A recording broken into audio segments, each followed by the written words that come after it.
Hi friends, ನಾನಿವತ್ತು ತಲೆ ಮಾಂಸದ ರೆಸಿಪಿನ ಮಾಡ್ತಾ ಇದ್ದೇನೆ. ಇಲ್ಲಿ ನಾನು ತಲೆ ಮಾಂಸನ ತೆಗೆದುಕೊಂಡ್ಬಂದಿದ್ದೀನಿ. ಇದನ್ನು ನಾನು ಒಂದು 4ರಿಂದ 5 ಸಲ ಚೆನ್ನಾಗಿ ತೊಳೆದಿಟ್ಕೊಂಡಿದ್ದೀನಿ. ಇದನ್ನು ಮಟನ್ ಶಾಪ್ನವರು ಎಲ್ಲ ಕ್ಲೀನ್ ಮಾಡಿ ಕಟ್ ಮಾಡಿ ನಮಗೆ ಕೊಡ್ತಾರೆ. ಇದನ್ನು ನಾನು ಚೆನ್ನಾಗಿ ತೊಳೆದಿಟ್ಕೊಂಡಿದ್ದೀನಿ. ಇದನ್ನು ಹೇಗೆ ಮಾಡೋದು ಅಂತ ನೋಡ್ಕೊಂಡು ಬರೋಣ ಬನ್ನಿ. ನೋಡಿ, ನಾನು ಒಂದು ಕುಕ್ಕರ್ನ ಒಲೆ ಮೇಲೆ ಇಟ್ಕೊಂಡಿದ್ದೀನಿ. ಇದಕ್ಕೆ ನಾನು ಸ್ವಲ್ಪ ಎಣ್ಣೆನ ಹಾಕೊಳ್ತಾ ಇದ್ದೇನೆ. ಎಣ್ಣೆ ಬಿಸಿ ಆಗಬೇಕು.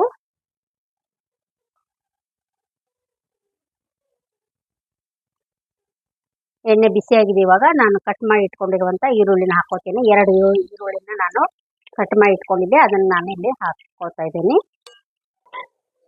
ಈರುಳ್ಳಿ ಫ್ರೈ ಆಗಬೇಕಿದು.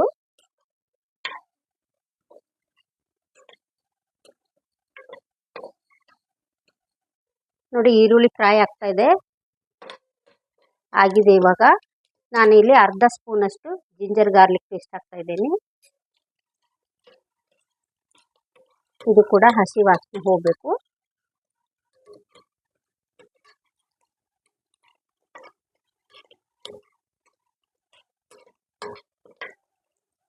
ಹಸಿ ವಾಸನೆ ಹೋಗಿದೆ. ನಾನಿಲ್ಲಿ ಒಂದು ಟೊಮೆಟೊನ ಚಿಕ್ಕದಾಗಿ ಕಟ್ ಮಾಡಿ ಇಟ್ಕೊಂಡಿದ್ದೇನೆ, ಅದನ್ನು ಹಾಕ್ತಾ ಇದ್ದೇನೆ.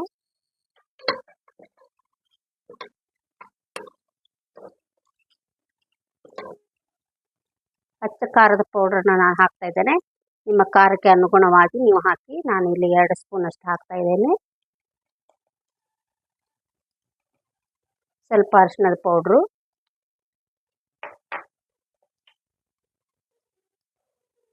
ಒಂದು 1/4 ಸ್ಪೂನ್ ಅಷ್ಟು ಗರಂ ಮಸಾಲೆ ಹಾಕಿದ್ದೀನಿ.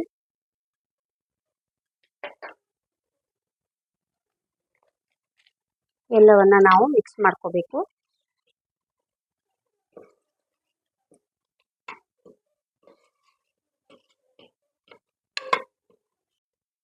ಒಂದು ಅರ್ಧ ಸ್ಪೂನಷ್ಟು ಧನಿಯಾ ಪೌಡ್ರ್ ಹಾಕಿದ್ದೇನೆ. 1/4 ಸ್ಪೂನಷ್ಟು ಜೀರಿಗೆ ಪೌಡ್ರನ್ನ ಹಾಕಿದ್ದೇನೆ.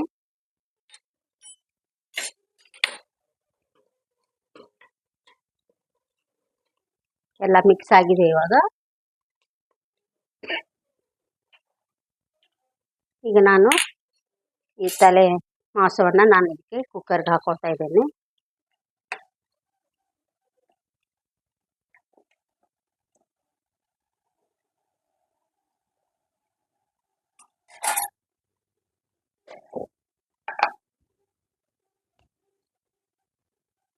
ರುಚಿಗೆ ತಕ್ಕಷ್ಟು ಉಪ್ಪನ್ನು ಹಾಕೋಬೇಕು.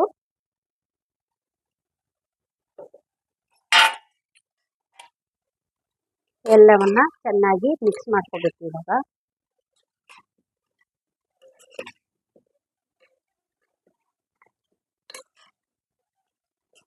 ಕೆಲವರು ತುಂಬ ಮಸಾಲೆ ಹಾಕ್ತಾರೆ, ನಾನು ಲೈಟಾಗಿ ಹಾಕಿದ್ದೀನಿ. ಇಲ್ಲಿ ತೆಂಗಿನ ತುರಿಯನ್ನು ಹಾಕಿಲ್ಲ, ಹಾಗೆ ಮಾಡ್ತಾ ಇದ್ದೀನಿ ನಾನು ಇವತ್ತು.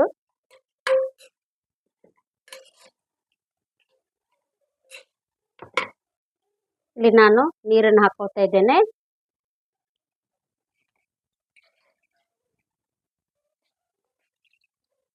ಒಂದು 2 ಗ್ಲಾಸ್ ನೀರು ಹಾಕ್ಕೊಂಡಿದ್ದೀನಿ ನಾನು. ಇದನ್ನು ಇವಾಗ ನಾನು 2 ಸೀಟಿ ಆಗೋ ತನಕ ಇದನ್ನು ಬೇಯಿಸ್ಕೊತೀನಿ. ಇದಾಗಿದೆ. ಇವಾಗ ನೋಡಿ ಎಷ್ಟು ಚೆನ್ನಾಗಿ ಬಂದಿದೆ. ಇದಕ್ಕೆ ನಾನು ಮೇಲೆ ಸ್ವಲ್ಪ ಕೊತ್ತಂಬರಿ ಸೊಪ್ಪನ್ನು ಉದುರಿಸ್ತಾ ಇದ್ದೀನಿ. ನೋಡಿ, ತುಂಬ ಚೆನ್ನಾಗಿ ಬಂದಿದೆ ಇದು. ನೋಡಿ, ನಾನು ನಿಮಗೆ ಇದನ್ನು ಸರ್ವ್ ಮಾಡಿ ತೋರಿಸ್ತೀನಿ. ನೋಡಿ, ತಲೆ ಮಾಂಸ ರೆಡಿಯಾಗಿದೆ. ತುಂಬ ಚೆನ್ನಾಗಿ ಬಂದಿದೆ. ನಾನು ಹೇಳಿದಂಥ ರೀತಿಯಲ್ಲಿ ಮಾಡಿ, ತುಂಬ ಚೆನ್ನಾಗಿರುತ್ತೆ. ಕಡಿಮೆ ಸಾಮಾನಿಂದ ನಾನು ಇದನ್ನು ಮಾಡಿದ್ದೇನೆ. ಯಾವುದೇ ರೀತಿಯ ಹೆವಿ ಯಾವುದು ಮಸಾಲೆ ಪದಾರ್ಥಗಳನ್ನು ನಾನು ಹಾಕಿಲ್ಲ. ಈಸಿಯಾಗಿ ಎಲ್ಲರೂ ಮಾಡ್ಕೋಬೋದು. ಕಡಿಮೆ ಸಾಮಾನಿಂದ ನಾವು ಲೈಟಾಗಿ ಮಾಡಿಕೊಂಡ್ರೆ ತಿನ್ನಲಿಕ್ಕೂ ಕೂಡ ಈಸಿ ಆಗುತ್ತೆ. ಡೈಜೆಷನ್ ಕೂಡ ಚೆನ್ನಾಗಿರುತ್ತೆ.